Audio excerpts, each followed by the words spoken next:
Muhammad sallallahu alaihi wasallam, and those going through any difficulty, especially during this month of Ramadan. Jazakallah khairan. The khatira that I'm scheduled to do, inshallah, will take place after the Salatul Janaza. So also requested for those who are able to please stay for the khatira as well, inshallah. Shukran jazeelan. Assalamu alaikum wa rahmatullahi wa barakatuh. Hassan Burney from the Glenard Heights around area, he passed away. So Namaz Janaza, right away we're going to do it after Sunnah. Because of the Sunday, you know, I mean, we cannot go too late over there. We have problems. So, and then after that, our Shaykh's speech will start, okay? So we're not going to follow the procession. We already talked to the family. So, I mean, everybody is going to meet in the cemetery. Jazakallah khair, brother.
لا إله إلا الله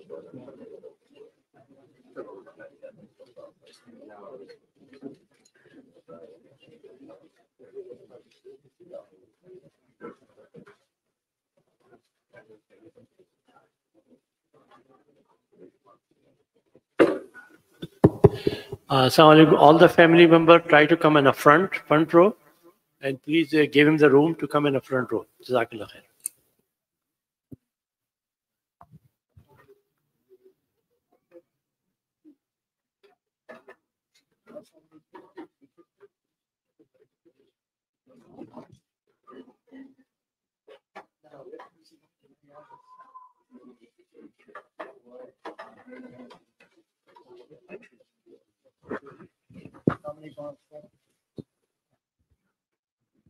I'll just quickly explain the procedure for the salah. So we have 4 takbirs. So takbir just means when we say Allahu Akbar, we'll say Allahu Akbar, and when we say Allahu Akbar, we'll say after the first one, we'll read the normal thana that we usually do. Towards the end, we add وَجَلَّ ثَنَاؤُكَ وَلَا إِلَهَ غَيْرُكَ. And after that one, we'll say Allahu Akbar again. We'll read our salawat Ibrahimiyya, which we read towards the end of the salah. Allahumma salli ala Muhammad wa ala ali Muhammad till the end. And we'll have the third takbir. After that, we can make the dua for the deceased. It is a male, so we can say Allahumma ighfir lahu warhamhu. Oh Allah, forgive him, have mercy on him. If you know the longer dua, you can do the longer dua, Allahumma ighfir li hayyina wa mayyitina. But if you don't know the longer one, even just Allahumma ighfir lahu warhamhu, that will be enough. And you make dua for the rest of the ummah as well.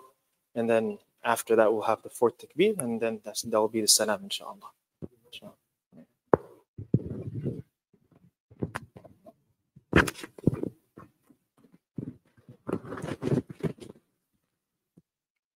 Allahu Akbar.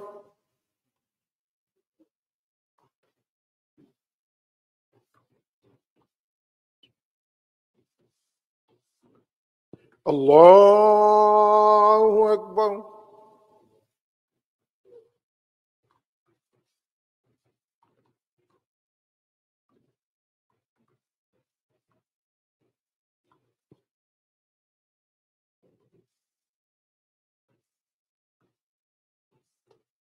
Allahu Akbar.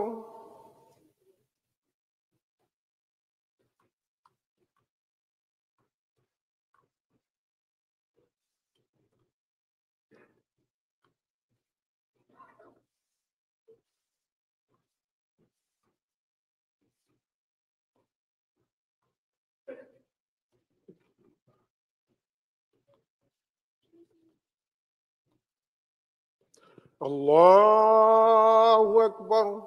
Assalamu alaikum wa rahmatullah. Assalamu alaikum wa rahmatullah.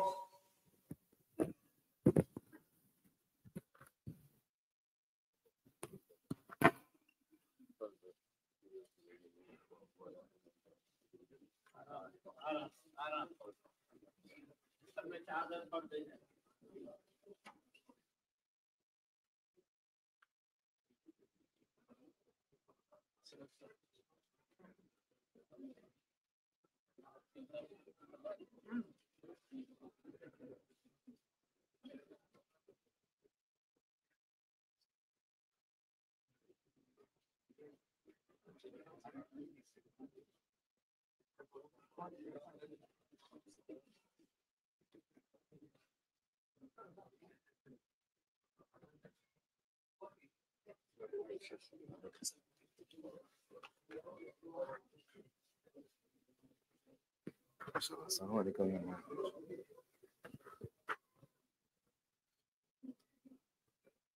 alaikum rahmatullah. Humbly requesting the local brothers who are staking for the khatira to please come forward.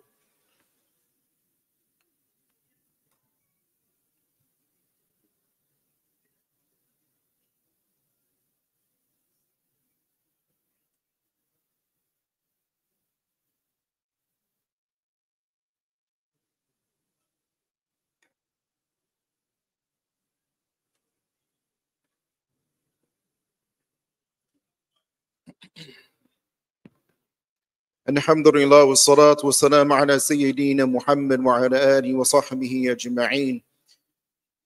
بعد أعوذ بالله من الشيطان الرجيم بسم الله الرحمن الرحيم.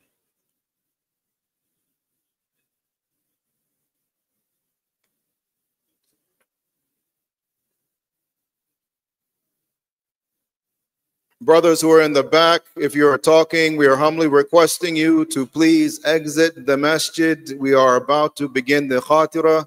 This is not the place for socializing, especially during Ramadan. If you're going with the janazah, this is the time to go. The cemetery has very strict timings about arrival and closing.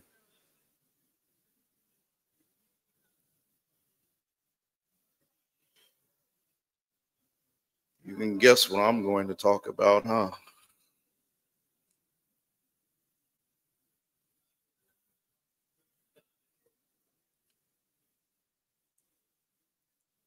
And alhamdulillah, we see the difficulty of, no, leave it as is. Because when Allah subhanahu wa ta'ala talks about ayat, it's not just from the Quran. Signs from Allah subhanahu wa ta'ala, we're literally immersed in them. There is nowhere that you can look where you do not see the ayat of Allah subhanahu wa ta'ala. Have you ever seen these individuals? I have never been able to like check each, one of them to see the accuracy of their usage, right? But have you ever heard or seen these individuals where they only talk with ayat of Quran? Have you ever seen that? Yeah, so what they'll do is for any given situation, they respond with an ayah from Quran. If they see something, right, then they say something from the Quran. Now, there is a reality to that. There is an absolute reality to that. So everything that we are seeing around us is actually Allah Ta'ala is speaking about it in the Quran. Now that goes for as far as collectively, like in our communities. That is for us in our families. That is for us individually. And that is for us as a human race.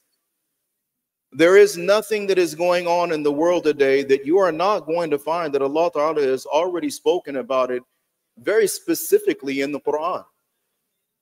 This is just another example of it. Even now we're talking about janazas and Ramadan and everything. And if you hear the laughing and the smiling and everything, it's like, subhanAllah. Do you see? Like in Ramadan, and now you're seeing the dhikr of Allah subhanahu wa ta'ala is going on, but you see the ghafla, you see the heedlessness. Even I'm speaking right now, they can hear it, but they can't hear it. And what does Allah say? Does Allah not talk about that? That they have ears, but they cannot hear. They have eyes, but they cannot see. They have hearts, but the aql doesn't work. It's a very intense thing when Allah subhanahu wa ta'ala is actually describing to us our internal reality and our external reality individually all the way up to collectively as a human race. It's very intense. So when we're talking about during Ramadan, I'll give you an example, right? So many, especially for the youth, you'll find so many different programs, the effort of trying to get people to put their phones down.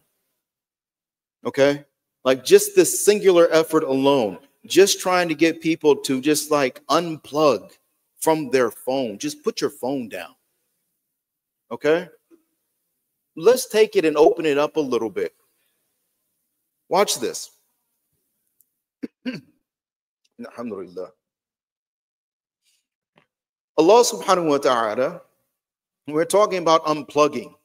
Because what has happened is that if you look in the Quran with those ayat that we were just talking about, what does Allah always have us do?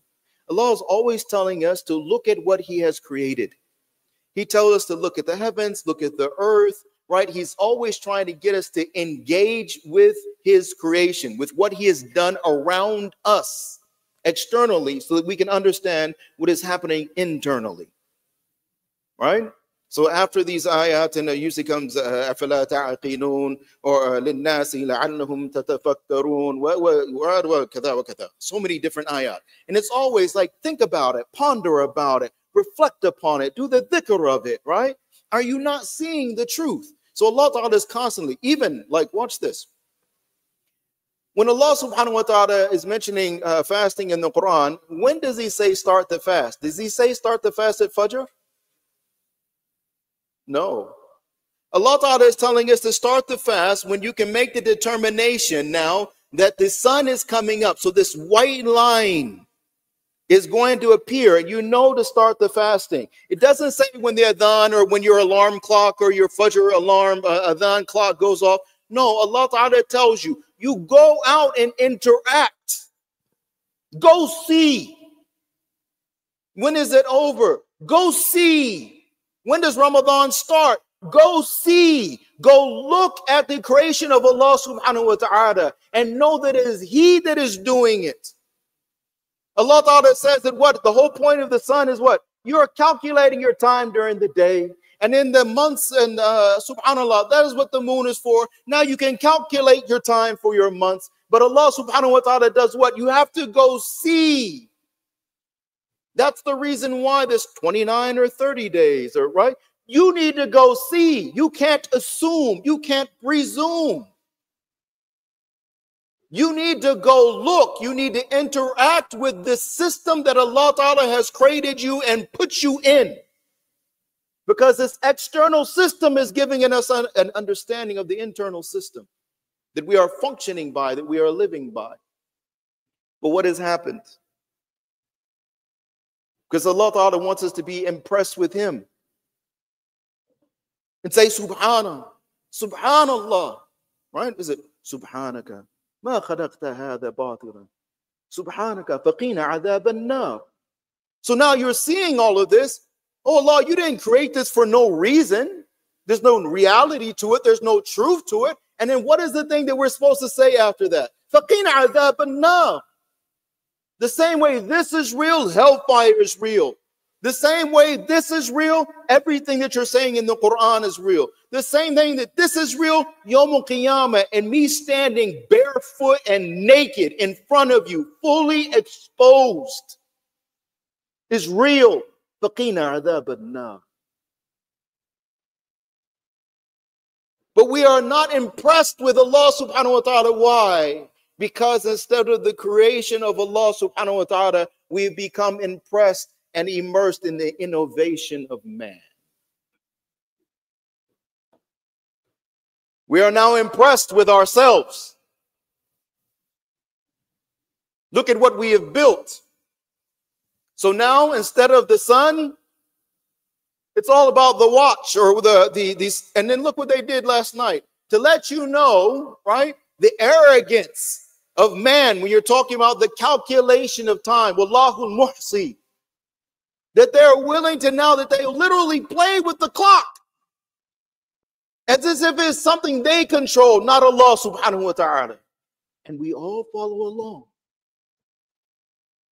How do you know? Because our whole schedule gets completely disturbed.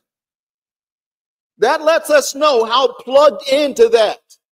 Whereas, how should it be? It should be that, subhanAllah, they start messing with the clocks and everything. It's like, okay, fine. Now I got to deal with the rest of these people in this insane society that are losing their minds. And now they're going to wake up and they're going to believe that it's not 2 o'clock, it's now 3 o'clock now.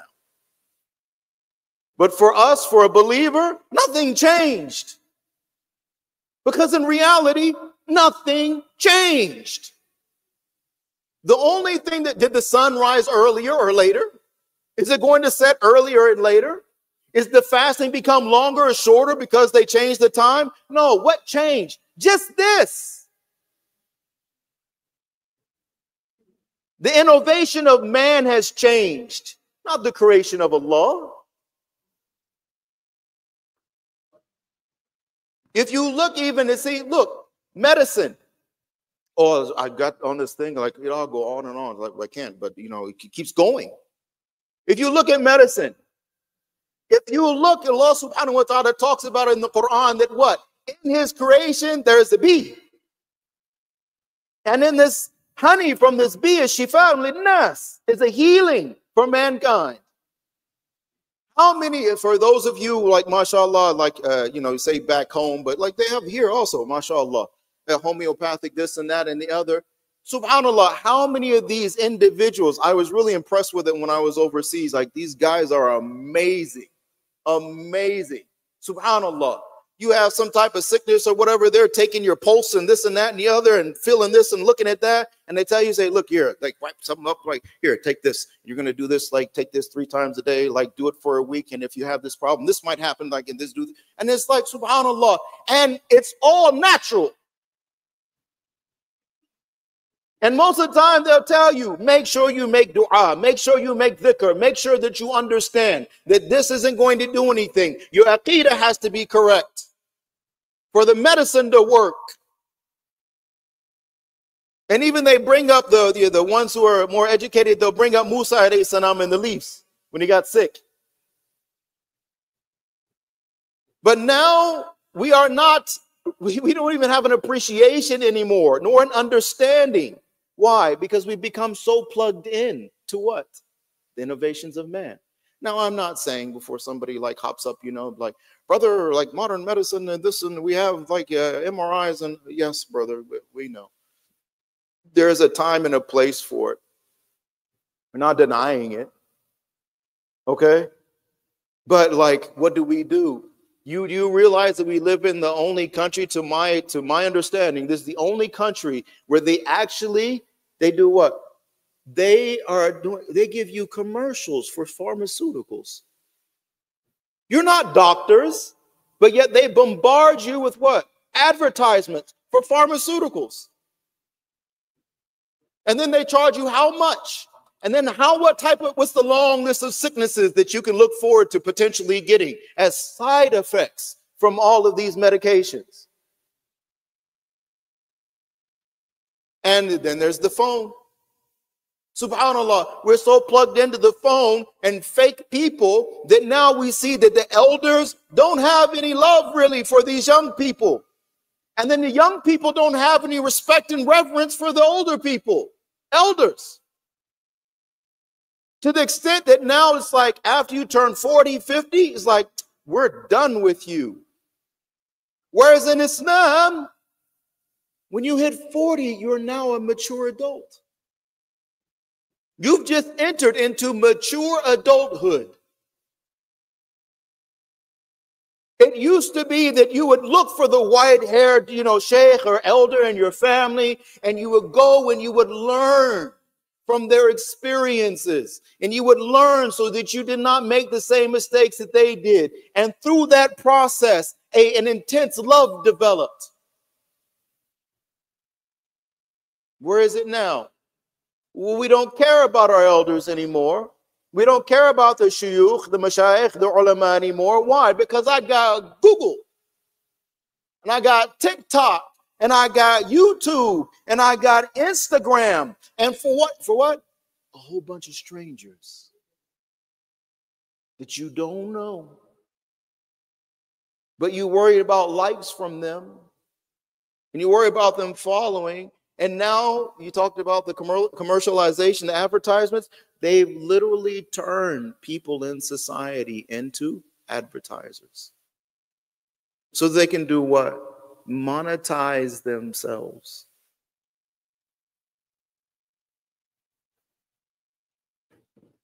When is the unplugging going to happen? We had a young man, and this was like in 2007, 2008, around this time. I was a student at that time. Now, when I was a student, I was a bit different than the other students because I was like 30 years old, right? And I had already been married for like 10, 15 years, lived on my own for 10, 15 years, had 3 kids, been paying my own bills, not like today. Yeah, like they're lucky if they're doing that by the time they're 35 or 40. Right? So we had a young man in our class. He is like 19 years old. And we got to going into the fiqh, if I remember correctly, it was about zakat, and we were going over the animals and the hooves and this and that. And subhanAllah, we were talking about cows. And this young brother, with all seriousness, he did not know what the foot of a cow looked like. We call it a hoof. So when he first asked, he said, he did like this. He said, is it like a chicken? So we burst out laughing, teachers laughing, we're laughing, right? And then we felt bad immediately because the brother was looking at us and He was like, why are you laughing? He was obviously hurt because he was serious. We don't even like think about this. Our young people now don't even understand where their food comes from. They think their food comes from a grocery store because, again, we're plugged into that system and we don't even understand now that, like, no, these animals are actually giving their lives for you to eat. That's the reason why there's no appreciation. They're comfortable throwing it into the trash. No, there's a farmer that is actually like going through this process of plowing these fields and planting these crops and worrying about them and making dua for them. And is the rain coming, or is the drought too long? And right. And then going through the process of harvesting it and then getting it to you. And then somebody has to make it. But see, like, again, when you become disconnected from the creation of Allah and you become impressed with the innovations of man, then we lose the barakah. We lose the gratitude that comes with the recognition. And like I said, I want you to think about it. How many different ways get like this in different facets of our life does this exact same thing apply? Where we are now become so accustomed to and using, oh, I got one more. I can't let this one go. But this one right here, this one really bothers me. Right? How many Muslims outside of like when Ramadan comes and Hajj, right, are even aware of, like, if you talk to our young people and you ask them, like, what are the 12 months in the Islamic calendar? Name them in order. How many of you think could do it? If you ask them, what are the names of the days of the week? How many of you think could do it? If you ask them, like, what outside of Yom Jumu'ah, right? If you were to ask them, say, like, what day is it? How many of them could tell you? Again, outside of Ramadan, you ask them, like, what's the Islamic date today? How many can tell you? Why? Because we're disconnected from it and completely plugged into their system. Same thing for our education. They're talking about we have an inferiority complex and there's like an identity crisis, and it is correct. But here's the catch. Think about this. We plugged them into this education system, and now what did we lose? They've lost their history. They've lost their identity. They've lost their purpose in life, because that's what you get when you learn Deen properly.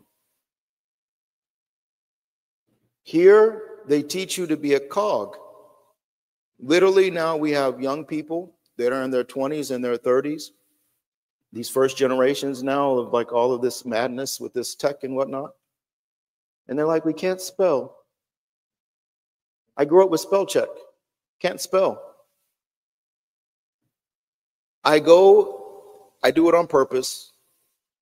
Okay, I'll be honest. I'll be upfront with you. I do it on purpose. I will take cash into stores. I just want to see what happens. Okay?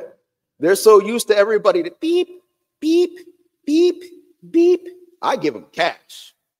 Yes, sir, that'll be $37.48. Here you go. There's 2 20s. Right? And you should see the look sometimes. And this is Muslim and non-Muslim. Okay? You should see the look sometimes as if you just handed them a snake. Oh, here we go. They told me this might happen. Right? SubhanAllah. So then the first challenge is to see, like, can they actually remember how to use the register? Okay? So it's, all right, I know that I'm supposed to, when this happens, I have to press these buttons. What's the order again? Right? MashaAllah. And then if they get it open, and here's the, like, oh my gosh, SubhanAllah. Think about this. Once the register, they get it open, you get that that look of like satisfaction, of achievement, like, yes, I did it. Now they look at the 2 20s and they look at it, and it's literally telling you the change on the register. They're not having like to do the math, okay? It's like the change is whatever, $2.70, 40 cents, or whatever the case may be, right? And they're looking at the drawer with the dollars, the singles, the fives, the tens, the 20s, right? And they're looking at the change and they're sitting there and you could tell they're like, oh my gosh, how do I make this all like correct to give to them? Do you know how many times, like I don't know if they get in trouble for it or not, where they're just like, they just round it up and just like, here. So instead of $2 and some change, they'd be like, I don't know, 3, here, just take it. Now it's funny, but it's sad and it's pathetic.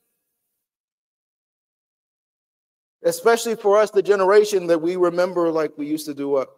Memorize all addresses and phone numbers. We were walking phone books. We could give you directions to anywhere, to any place, right? Tell you how long it was going to take you to get there. Like, subhanAllah. That's how we grew up. We grew up doing like what's considered today complex math in our own heads, right? Because we were just doing it so much, like taking the time to write it down. Like after a while, you could just write it in your own head. So we were walking calculators. What's happened to us? What is this system of kufr and shirk, of nifaq?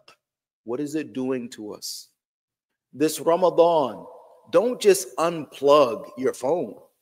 Unplug your heart from this system of man's innovation. And plug your heart this Ramadan into Allah's creation. See the might and the majesty, the beauty of Allah subhanahu wa ta'ala in his creation. Appreciate it. Show gratitude for everything that Allah ta'ala is constantly doing for us. It is not the machines, it is not the tech, it is not the medicine, it is not anything that mankind is doing. They're puffed up in their وَزَيِّنَ لَهُمُ الشَّيْطَانُ أَعْمَالَهُم. Shaitan makes their a'mal seem beautiful to them. Oh, look what we did. Look what we did. Look at this and look at that. And it's shiny. Yeah. Subhanallah. I'm done. I end with this. Yesterday or Friday on Jummah, a ajib thing happened. I'm going for Jummah and a hearse is following me. I said, Subhanallah. This is reality. You know, hearse? What they take the bodies, the mayyit, to the graveyard. It's called a hearse, right? So as soon as I pulled out, it's like this hearse got behind me. It's like following most of the way, like, oh, subhanAllah, this is reality. This is Jummah, right? After Jummah, I'm coming back, and what's in front of me? A garbage truck, and it stank. I mean, I was like staying, like I was right behind it. So I'm like staying like extra distance because the smell was just so putrid. I said, subhanAllah, this is the reality of the dunya. I said, the reality of the life going and coming, Allah Ta'ala has put it right there. If we're just watching, we're just paying attention.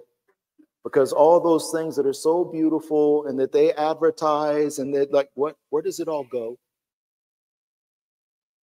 After this they've decided to move on to the next new thing, or do they call it what? Trash.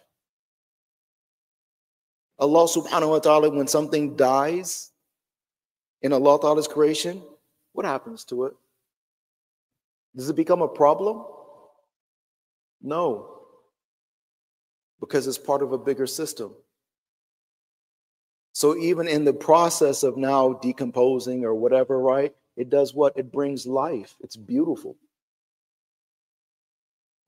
Unplug your hearts and your minds from this creation that mankind thinks that they are creating, but it's not.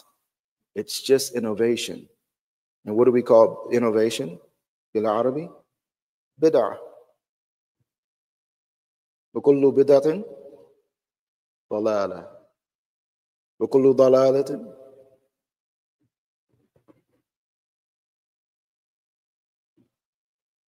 What's happening to the society? They're losing their minds. Look at what this system does to them. Look at how it abuses them. Look at how it oppresses them. Look at the inconsistencies. Look at the injustices. And look at the beauty of Islam. Look at the leadership in Islam with Nabi Muhammad sallallahu alaihi wasallam and the Khulafa al-Rashidun. Look at what it did for those people that were in a state of dalala, that they were in a state of ghafla, that they were in a state of jahalat, and look what Islam did for them. That is what Allah Ta'ala does. Don't put your hope in men, and do not put your hope in the innovations of man. Place your hope in Allah Subhanahu wa Ta'ala, then in the system of Allah Subhanahu wa Ta'ala. And standing at the top and at the forefront of that human experience is our beloved Nabi Muhammad sallallahu alaihi wasallam. May Allah Ta'ala give us tawfiq to walk firmly in his footsteps. May Allah Subhanahu wa Ta'ala make it easy for us during this month of Ramadan. Allow us to get the full benefit of this month of Ramadan. Fid dunya wa fil akhirah. May Allah Subhanahu wa Ta'ala unplug our hearts and our minds from the innovations of man. And may Allah Subhanahu wa Ta'ala fill our hearts with the love and the understanding and the appreciation and the patience with the system of Allah Subhanahu wa Ta'ala. وَالْآخِرَةُ خَيْرٌ وَأَبْقَى وَالْآخِرَةُ خَيْرٌ لَكَ مِنَ الْأُولَى وَلَسَوْفَ يُعْطِيكَ رَبُّكَ فَتَرْضَى. صلى الله تعالى على خير خلقه سيدنا محمد وعلى آله وصحبه أجمعين برحمتك يا أرحم الراحمين والحمد لله رب العالمين. جزاكم الله خيرا جزاء for your patience and your extended time. MashaAllah. Shukran jazakallah.